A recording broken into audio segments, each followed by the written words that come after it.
It's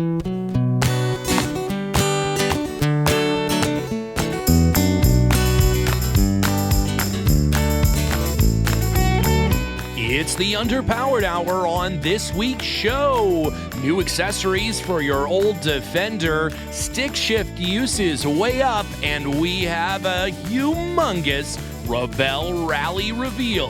And now, without delay, here's the show.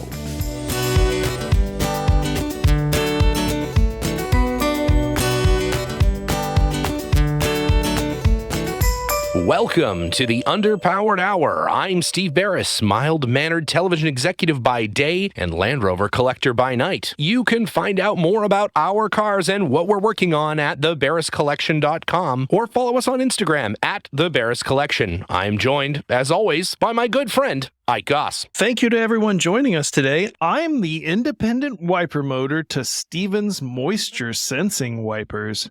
I am the obscured vision of podcasting, Ike Goss. I own and operate Pangolin 4x4 in Springfield, Oregon, where we live and breathe Land Rovers. Check us out online on Facebook, Instagram at Pangolin 4x4. Let's get started. All right, Ike and Liza and Jenna. We've got the full team here this afternoon for what is some very exciting Rebelle news. But before that, we have some exciting Land Rover news. New old Defender accessories. That's right. I've heard this. New shit for your old Defender from none other than the Land Rover Classics division, where they have partnered with a couple of different manufacturers to create a rooftop tent with a Land Rover logo on it. Tent box. And they've got some plywood boxes that slide out of the back of your car. Some pretty nice stuff. So it's kind of cool. It's a neat, tent box is a nice one. It's got the rooftop tent, and this particular example, I think, is indicative of some of the things that they're going to be offering, perhaps. So they've got the rooftop tent, and then they've got like a sort of camping interior accessories. A box that is a bed platform, I think. Looks like it, yeah. Underneath it has a drawer that slides and pulls out. No word on whether that includes like sink, kitchen, or something. If it's like almost Dormobile, like it's almost like they it's like in the neighborhood, It's close, but I mean, it looks like it's really leaning into the overlanding crowd, Oh yeah, totally. Big Yeah, time. they're jumping on the bandwagon there a little bit with the these accessories. They got some accoutrements, some pillows or padding or I guess. What would you call that? Cushions. Like a little cushion, like a little throw, a little throw pillow. A bed. Yeah. It's like those things that everybody has on their bed that you take off the bed before you go to sleep and you like put in another room or somewhere because you don't coverlet. They're strictly for decoration. What's the largest number of pillows that you've ever seen on a bed? That would be my bed, my side of the bed. And my side of the bed has no fewer than 4 to 5 pillows on it at all times, and that's not decorative. That's the functional pillows utility that I need to sleep. You build and then there's another there? 5 to 10 decorative pillows on our bed at any given time. Those It are takes just my pillows. 45 minutes to get into bed to move all the all the pillows and stuff. And Liza went for like the pregnancy nest and never left. Oh, right on. If it works for you, I'd say keep it. Just kept I had one of those pregnancy pillows with Cooper that it was as tall as I was. It was like a big U-shaped loop, and it was as tall as I was. It was 5 feet in height. I couldn't even see her in there. Yeah, it was great. You just go in there. We called it Jerome. It was like a third person in the bed. So now you can get a Land Rover version of this stuff. Exactly. Perfect. Pregnancy pillow. It's going to be perfect. I think the most elaborate one I've seen, it had pillows all the way from the head all the way down. Like you couldn't even sit on the bed. There was so many pillows. That sounds great. All the way down. That sounds great. Yeah, like it was infected with pillows or something. Yeah, it's great. Yeah, just get a sunken living room and just throw them in there. Oh yeah, like a wrestling pit. Wrestling pit. I love this idea. I want like a U-shaped couch. And then I just want like the entire floor to be just like a pit of pillows. Yeah, pillow pit. What you're describing is like a ball pit, like a, or a... Yeah, okay, all right. Ball pit for the living room. Speaking of ball pit for the living room, stick shift use is up for the first year, it's been on constant decline. Do you think it's the new vinyl? Is stick shift the next retro thing that everybody's going to want back? It seems like the kids, the youths, the youths are buying the manual transmission cars. Sales of manual transmission cars are increasing, both used and new cars. So demand is. I think, though, if you're going to read that article, I do think it's important to note that after a steady decline in sales, there was a 0.5% uptick in 2022. Got to start somewhere. I said an increase in sales. 1 year of data to say that there is an increase of sales. That's all you need to point out an increase. So what you're saying is airtight.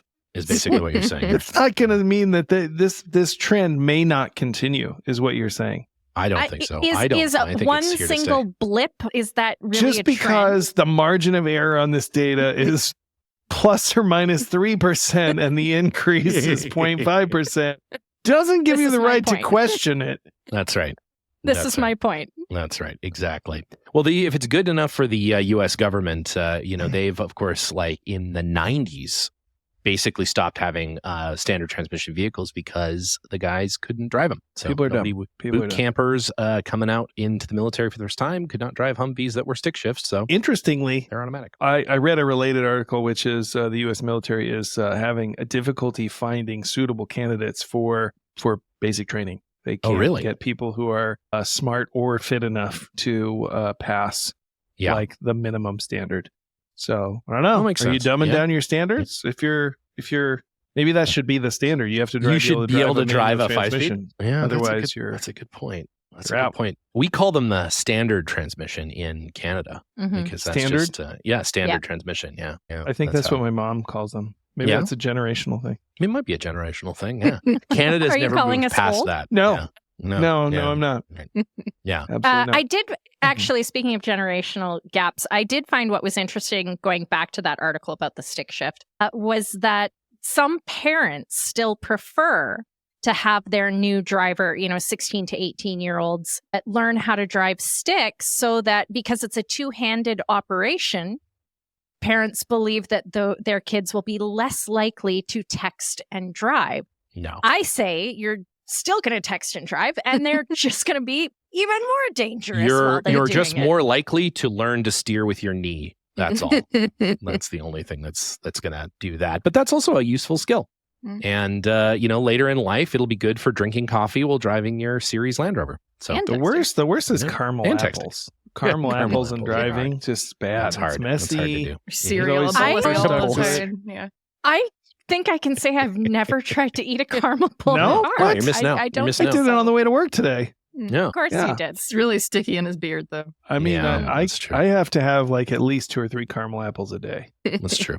Meet your quota. Yeah. Shares one with the horse halfway through the day. That's true. Do you think there's any relevance to like the year 1998 and this uptick in these manual cars? Like, what is it that is now legally to import that's that's a manual transmission? Good point. Like everybody's but the increase to. is among new and used cars. So both. Does the new Corvette have a 5-speed or whatever? It's probably 11 speeds or whatever. But does the new Corvette have a standard transmission? I don't know the answer to that. The Z08, is it a Z08? I think something like that. I know you can get it in the Mustang. They make a 5-speed. Nick Dimbleby has a manual transmission LR3. I've never seen it before. I've never seen anything like that in my life. It was amazing. You saw it when you visited. I did. I just saw it, but it was fantastic. It was really cool. Well, it's a cool thing. They have cool cars in other countries that we don't get here. It was diesel. It was 5-speed. It was Dimbleby. It had everything. It was great. I would buy that.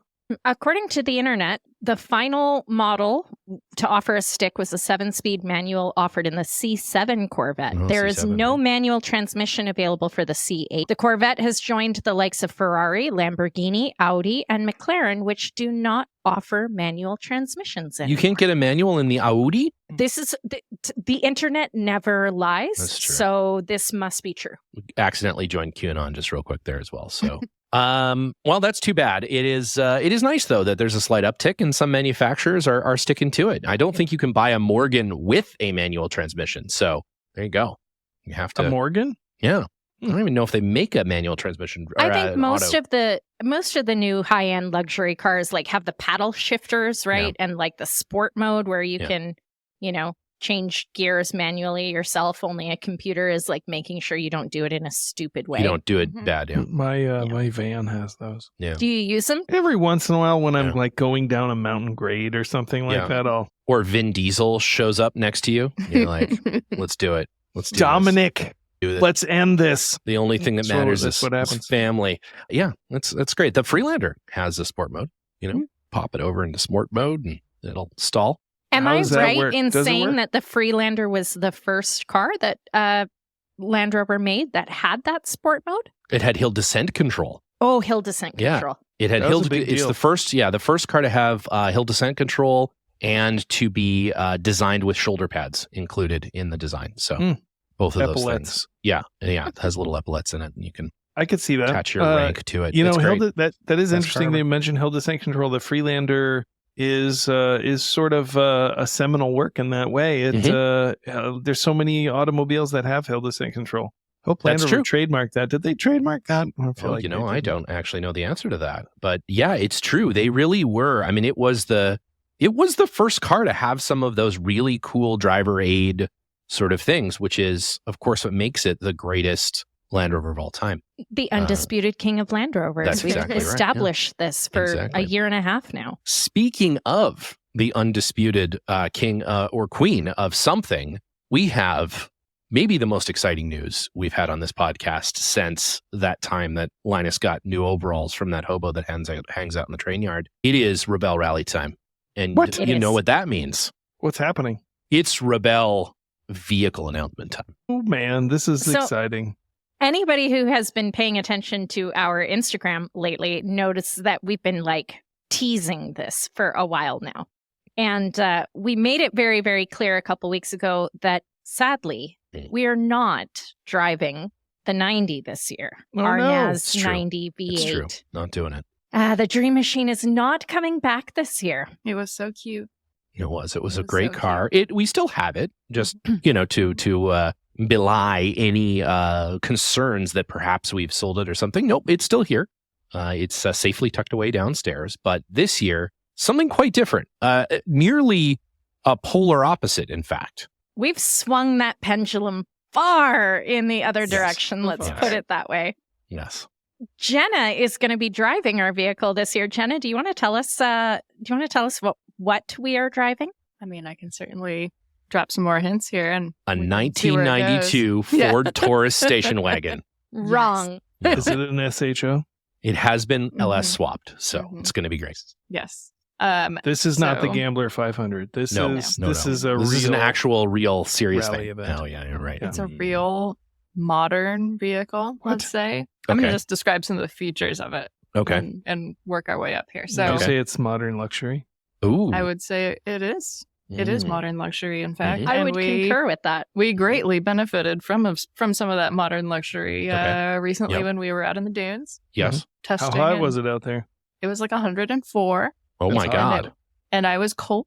I was actually cold inside of the car a couple of times. What? Which has never happened to Jenna in a Land Rover ever in history. So we were in the desert. It was 104. We were in the dunes. And I was cold. So that's hint number one. Okay. Hint number two is that I was cold not only from the glorious and I don't know, blustery maybe air conditioning coming out of the dash. Fair enough. Yeah. Lots of volume, effortless air producing talent of this vehicle. Does this air have a pleasant smell? It is very it has well a very filtered. new car nice. smell. Yeah. Oh, but it also has an onboard purification system which you can actively monitor and see little orange particles turn into tiny blue particles as they pass through this filtration system. Oh, that's my favorite thing to see turn from one to the other. Yeah, they're not, you don't see them in real life. You see them on a screen. Oh, right? Well, that's less fun. The car has a screen, yes. And so not only cold air coming from dash, also cold air coming from seat. Ooh. So these seats are air conditioned, which is very disconcerting at first, but also lovely. Yeah, I will say. Right. Liza turned it on, and we're like, well, at first we're driving along. She's like, oh, I think this car has air conditioned seats. And so she turns them on, and we're like, do you feel it? I don't feel it. I'm not sure I feel it. Oh, yeah, I feel it. Oh. And it is very like breezy and cool on your warm bits, which is pretty amazing also in the dance. Yeah. Okay. Cold item number 3 is magic. It is inside the armrest. There's a cooler or a fridge. It's a fridge. What? So we will now have cold brews in the middle of the afternoon. Whoa. That hopefully might be our favorite feature of the vehicle. Because we were really debating whether, it seems, I'm going to give another hint. The vehicle is larger than last year's vehicle. So we were like, well, we have room now. We don't want to fill it full of junk and like a bunch of heavy stuff, but also like, would it be nice to have a fridge, maybe a small fridge? And this one has a little fridge built in, which is amazing. Yep. As long as we don't explode the cold brews all over the car like last year. That'll be. That's probably so. Ike, you look like you're ready to take a guess here. No, I just have more questions. This is like I have more questions than answers at this point. But it sounds like there's a little bit more concession to driver comfort this year. Last year was pretty grueling in this you could old, say that. Noisy, bumpy, hot, breaky Land Rover. So breaky in some ways, not breaky in breaky in the breaky in the way you don't want it, and not breaky in the way you do. So you're going to be a little bit more able to focus on the task at hand. It sounds like that's the hope. So is this vehicle specially prepared in any way for the event? Tell us about that. Thank you for asking that question. Turns out we are extremely excited to tell you and all of our listeners that this car was specially built for us to our specifications by JLR North America. What? And they JLR? have given us a brand new Defender 130 to run in this year's event, which is pretty exciting because it's the first time that JLR has gotten involved in the Rebelle Rally. So we will be the first team to ever have that support from them. Wow. That's huge. Wow. Yeah, that's really cool. It's exciting. Super, super stoked to be. And so they've prepared it for the event. Do we know what it is and how it's prepared? Yeah, so it's a Defender 130. It's got the cool. P400 engine in it, so the 6-cylinder.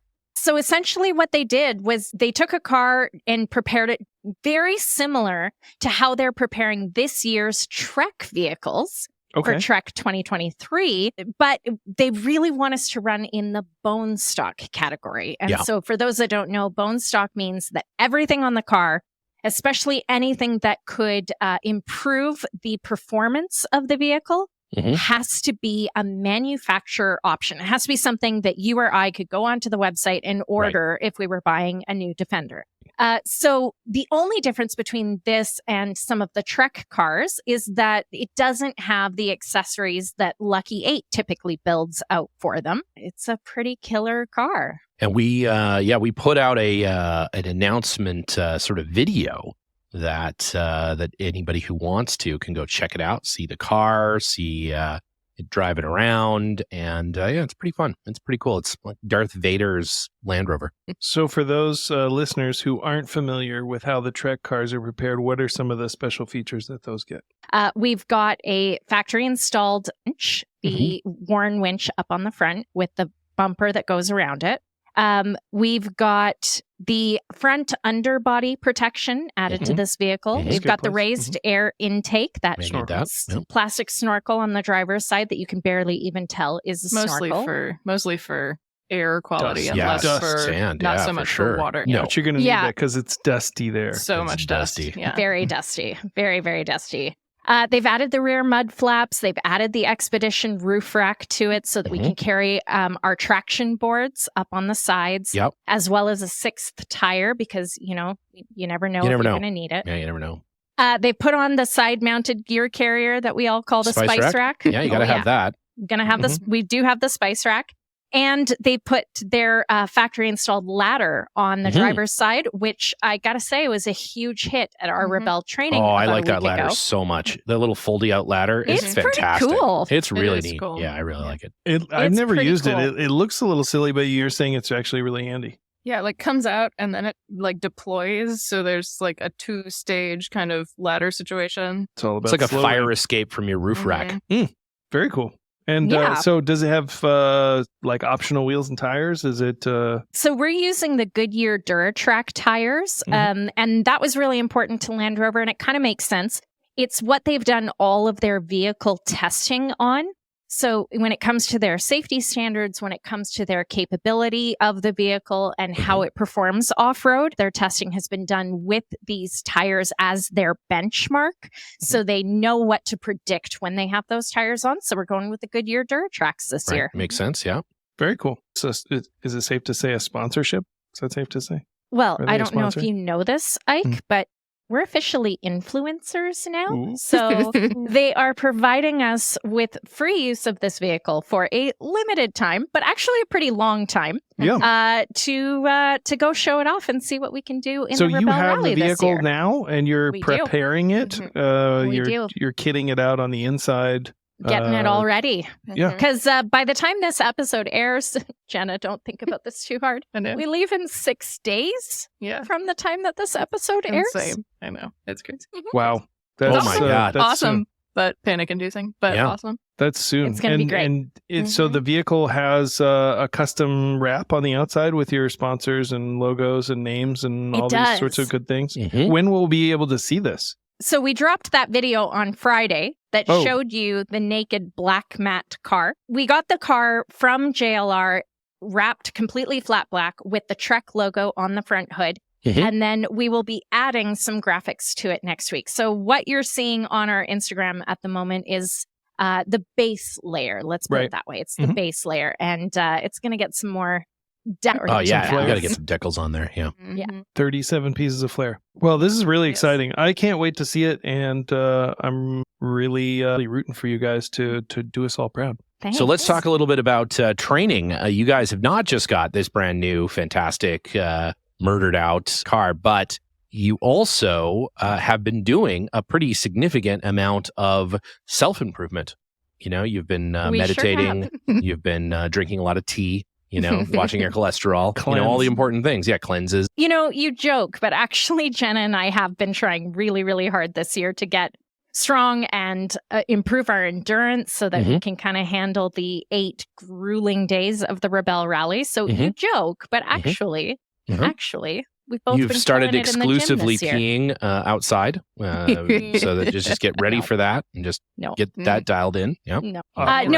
But we have been doing a lot of training this year, and anybody who followed our Instagram noticed that we were taking our 110 out. Stephen and I own a 2022 Trek car that is a 110, and Jen and I, we weren't sure if Land Rover was going to come through with a car, but we decided just in case, we wanted to get ahead of the game, and we took that 110 out and did several trainings throughout the year in that vehicle. And that way, when JLR did come through and say, hey, we're going to give you this vehicle, we had at least a baseline of comfort in it in some of our Rebelle situations. We also just came back from a very dedicated week of training. I flew down and we spent a solid, just nonstop week. It was crazy. It was a whirlwind. We were in the car all day, so much, all night. so much. So you guys did 2 different training seminars. We did. And they were 10 hours apart distance-wise, basically. Yeah, the first one, JLR set us up with a driving experience at LRE up in Quail's Lodge, which is in Monterey, California. Right. And we spent the day... Quail hunting. Not quail hunting. We spent the day out on their tracks and having them go through with us so that we really understood all of the different buttons, all of the different modes, all of the ways that the car responds when you turn settings on and off. We wanted to really have the best grasp of when to use some of those features somewhat strategically when we're out there. And they did a great job. They took us through. Jenna got to drive some really fun trails, get some wheels up in the air, things like that. But to have them go through and really talk us through so that we really understand when you put it into tiny cactus versus mud and ruts, exactly what it is doing to your throttle response, to your suspension, to the revs of the engine, all of that kind of stuff. And the traction control. Yeah, I think this was actually a really critical learning piece for me because, as many of you know, I drive a much older Land Rover every day, and my, I guess, familiarity and comfort and intuition with the newer cars was maybe sort of non-existent. And so it was really helpful to have sort of this from 0 to 100 learning curve of here, start from scratch, and now a few days later go jam through the dunes. But in the LRE training, just really they teach it in the way as if you're just a new person coming to this, what is, square one, walking around the vehicle, looking at the approach angles and the departure angles and the, ground clearance and the overhead clearance and the side, where the widest points of the body are, what to be mindful for when you're on the trails, thinking about the turning radius of the car and points along the side that we talked a lot about, like turning at the A pillar versus the B pillar. And so just having sort of a spatial awareness of the car was really helpful because it's a very large vehicle. Yeah. Compared to the 90 we drove last year, which is very comparable to my daily driver, little 88, the 130 is, much grander, let's say. Yes, you could fit two 88s inside of the 130. She's a voluptuous beast. Yes, yes, indeed. Ooh. Yeah, so having that, just getting more spatial awareness of the car was really useful. And then, being talked through those settings, like the difference, when you might use the sand or the grass, gravel, snow versus mud and ruts, for example. Right. Like if you're just, your intuition is like, oh, I'm on a gravel road, I guess, or I'm, on a gravel track. Maybe I should put it in grass, gravel, snow. And then when you really understand that, well, grass, gravel, snow, it like decreases the throttle response and the traction control so that you're not making kind of quick responding, movements that would cause loss of traction. But mud and ruts has a much more increased throttle response and increased traction control response. And so if we're on a dirt track that has a lot of washes, for example, we actually probably want mud and ruts because I want to be able to let off the gas and have it immediately respond to me slowing down and then being able to sort of tippy-toe my way through the rut and then hit the throttle just at the right moment to get it to pull through the rut and have the traction control kick in, right? Yeah. I would not want to be in grass, gravel, snow for that situation. And prior to this training, I really just didn't feel like I had an intuitive sense of those settings. And now it feels a lot more comfortable, I guess, which I'm excited about. Well, I think a lot of owners don't necessarily know all the functions and features and how they work and stuff. So, we should maybe have a follow-up where Jenna describes like some of these features and the best time to use them and stuff. When to use tiny cactus and when to use tiny Christmas tree. Yeah. Yeah. I think though, for anybody who has ever, been part of the Land Rover community for a long time and looks at those new vehicles and thinks, man, there's a lot happening there that I am just not accustomed to. Like Jenna said, being able to really truly understand it helps you make the right choice for you when you're out in the field. Yeah. And I would highly recommend for anybody who can afford it and who's near one, if you can get to a Land Rover experience to have them walk you through it, it's totally worth it. It was a great experience. And I'm super grateful that we had that because the last time Jenna was in one of these vehicles was my car back in Ridgecrest in June.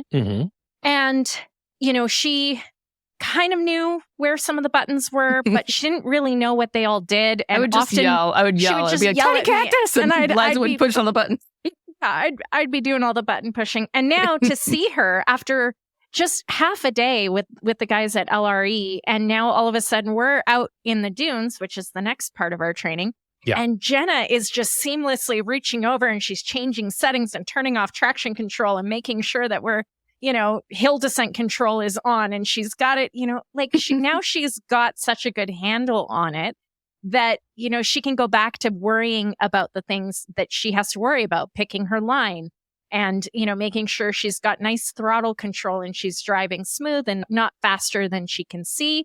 Like now she can go back to just driving and not worrying about cold brew to have computer. Later on in the day. Yeah. Exactly. Yeah, exactly. Yeah. Turning my seat cooler up to 3 instead of 2. Yeah. Make sure you adjust it for just the right amount of button coolness. That's going to make all the difference. You have no idea. You have no idea. It is. the Rebelle is an 8-day event, right? And it is a mental and physical marathon. And by the end of it, you are so exhausted. And our hope is that, having a car with these features and with a bit more attention to comfort and just frankly, climate control is going to hopefully help us improve that mental stamina so that when we hit that 2:00 in the afternoon time period where we start just like feeling how tired we are, we're not also, we haven't been sitting in a car that's been rattling us apart and we've been sweating through every piece of clothing that we have. So that should be nice. That's nice. I mean, less Liza soup. Yeah. Last year, no matter how much we drank, like we were filling our water bottles off the back of the truck 17 times a day.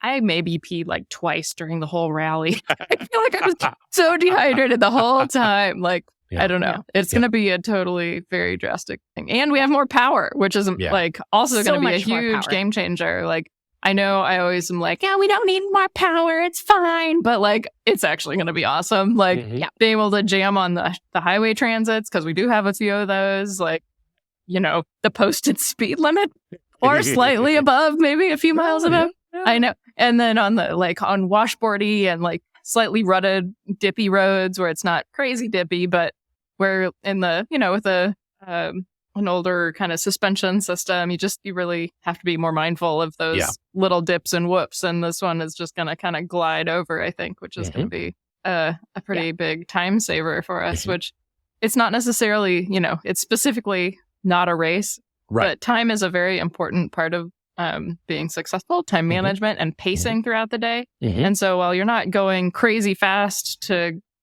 find the checkpoints, it is also important to keep a steady pace in order to get as many checkpoints as possible. Right. And so I think this is the ability to make up quickly for perhaps a wrong turn or something like that, I think it would be crucial in this particular event. Yeah, 100%.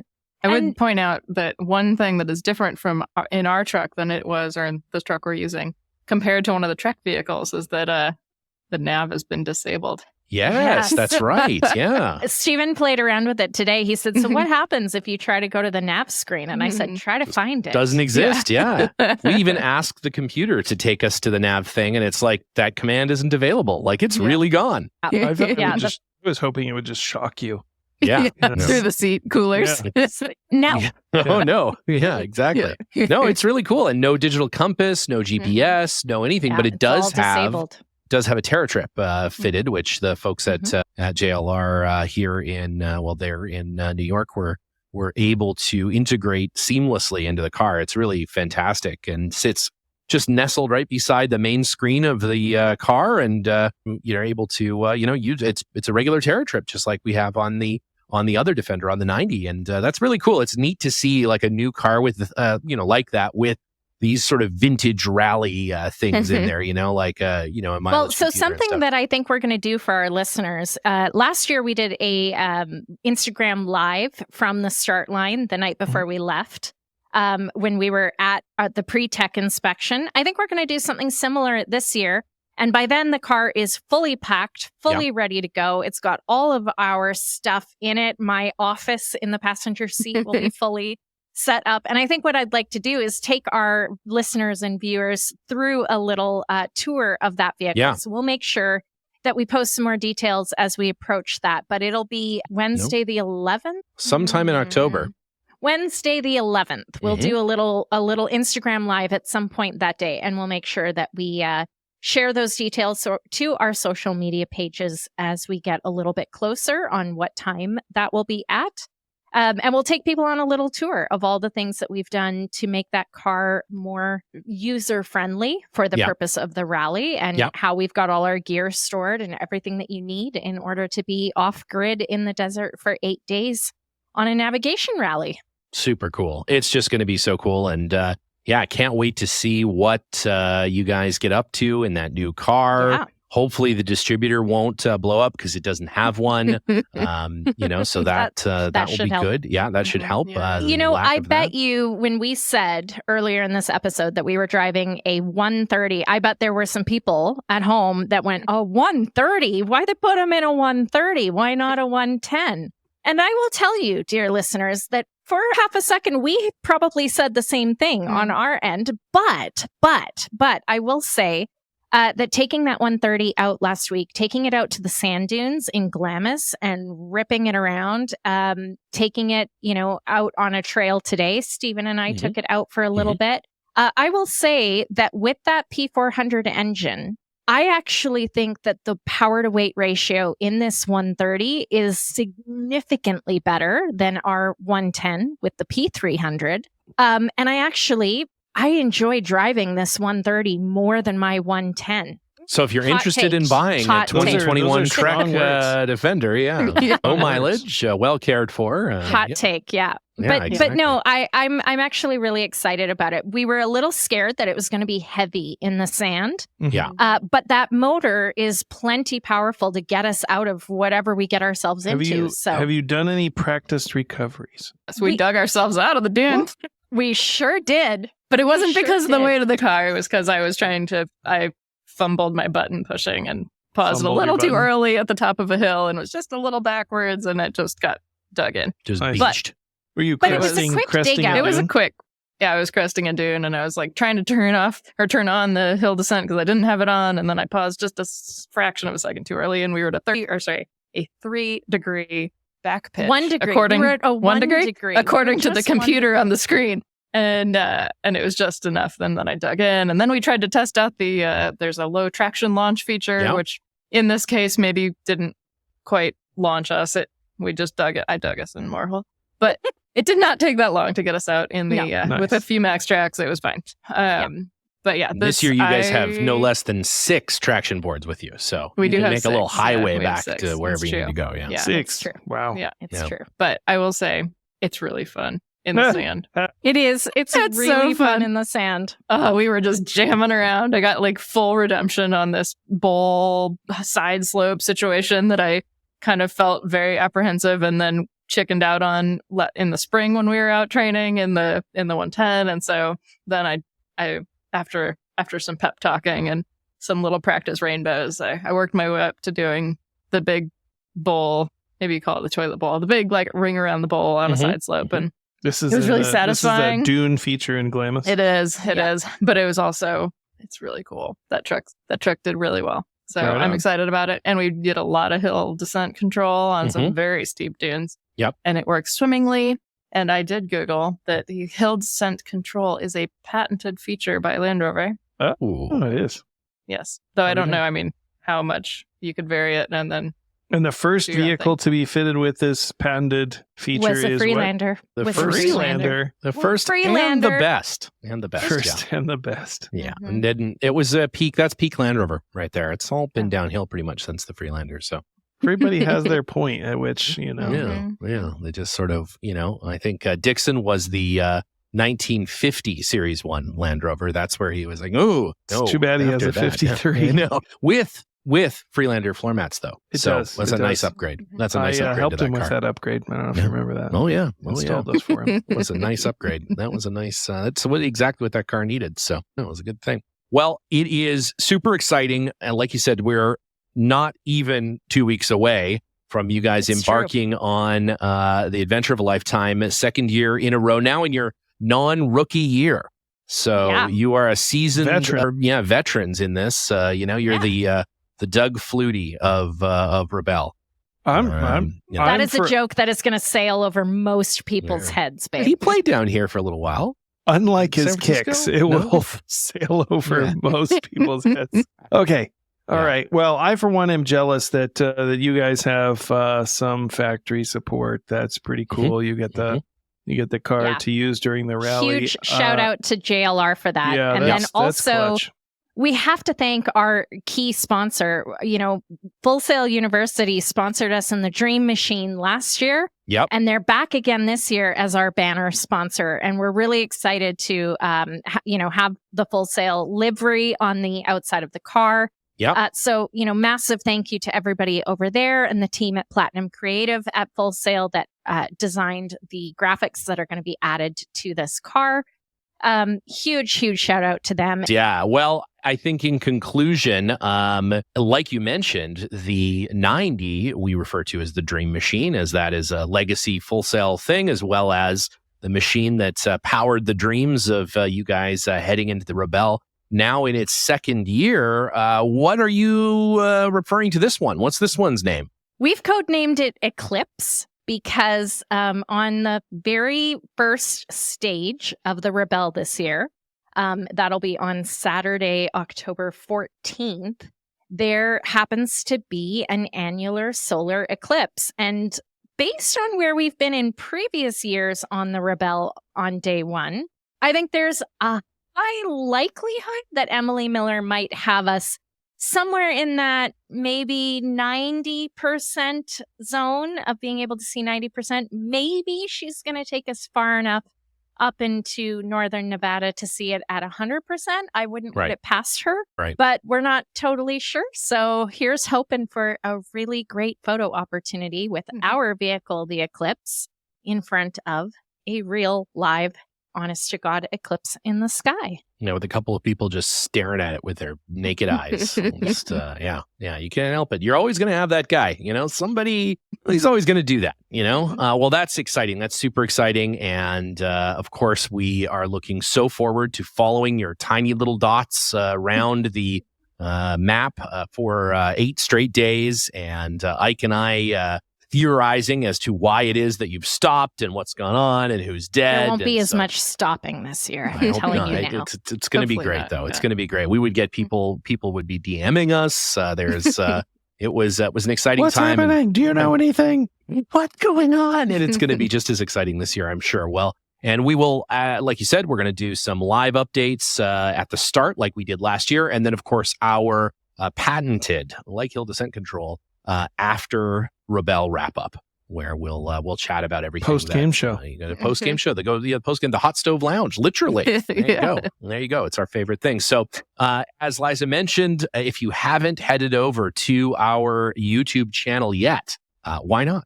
There's all kinds of things on YouTube. You could learn to rewire your house if you want, and it's totally up to code. Yeah. Let's get that sparking light switch taken care of, or look at Liza and I trekking across Scotland, maybe working on the Freelander or the Series 3, maybe looking at a bear trap with Ike, or feeding a horse, or tasting different liquids from different Land Rovers. It's all there, and go check it out. It's free. You might have to watch an ad or something, but for the most part, it's free.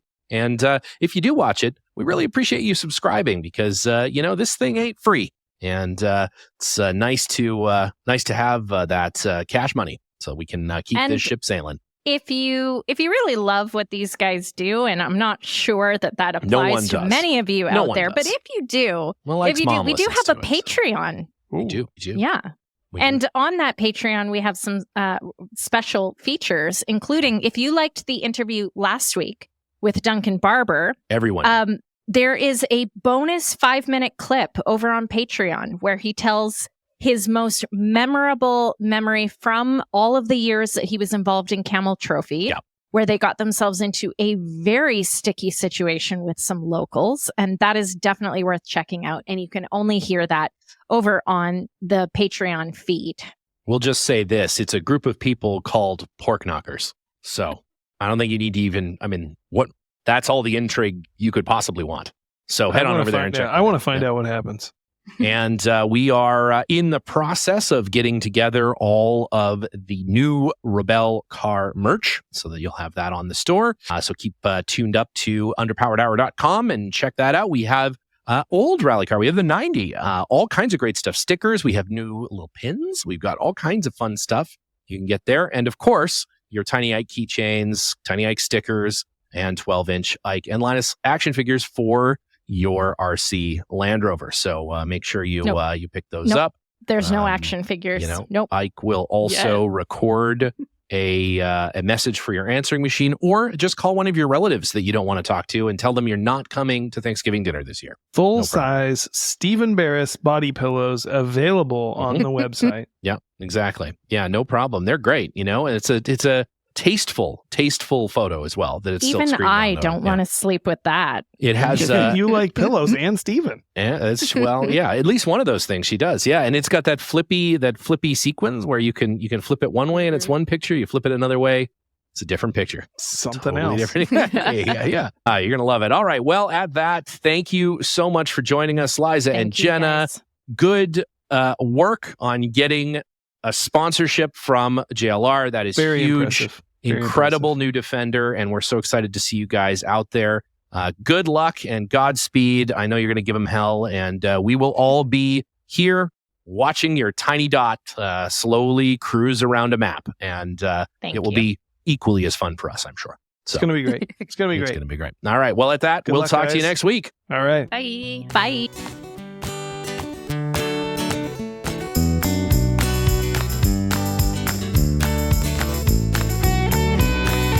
The Underpowered Hour is produced by Liza Barris, Ike Goss, and me, Steve Barris. Pavel Svardov composed and performed our theme music. Consider supporting the show on Patreon, and if you already do, thank you. Your support makes the show possible. For even more, check out our Instagram or Facebook.